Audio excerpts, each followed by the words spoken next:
Olá pessoal, tudo bem? Fazendo aqui um áudio para vocês e hoje eu queria falar sobre luto patológico.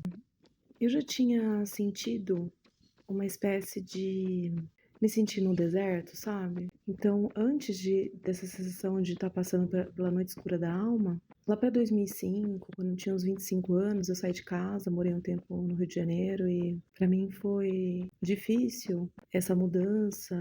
Também teve um término de relacionamento longo e aí eu sentia que eu estava passando pelo deserto, mas dessa vez durou mais tempo. O gatilho foi um término de relacionamento. Eu considero que durou 2 a 3 anos, porque no terceiro ano eu já estava me reconectando, me recuperando, mas eu percebi que eu estava passando por um processo de ressignificação de luto patológico que eu nem sabia que eu precisava passar. Que na verdade, esse rompimento foi um gatilho para eu sofrer esse luto. Para quem não sabe, luto não é só de pessoas vivas, mas de sonhos, planos, distância de pessoas que a gente ama vivas, né? Que não fazem mais parte da nossa vida.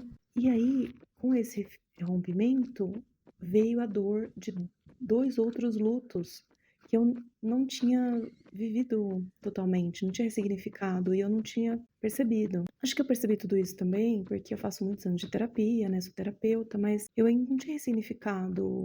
Inclusive, uma das coisas era da minha adolescência, que foi a separação dos meus pais. E na época, a forma de eu continuar em frente, assim, vamos dizer assim, ser forte, né, que eu achava que eu precisava ser, foi bloqueando as emoções. Eu não senti muita coisa na época. E aí, foi em 1995, depois de todos esses anos, eu vim sentir essa dor junto. Então foram 3 lutos que eu vivi.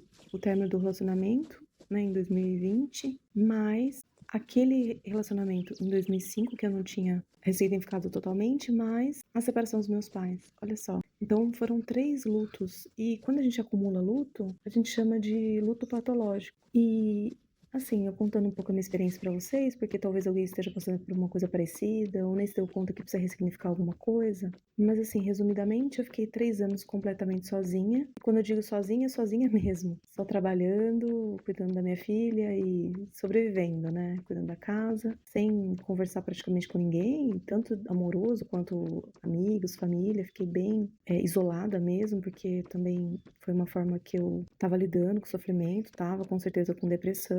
E o custo desse luto, dessa demanda emocional, dessa tamanha dor que eu estava sentindo, né, de como se fosse três dores que eu estava vivendo, foi muito grande. Eu só estava realmente suportando e ressignificando, né.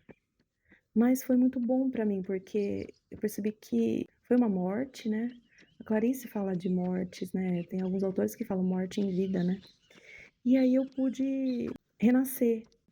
Então, eu tive essa reconexão comigo e eu senti, assim, essa esperança de novo.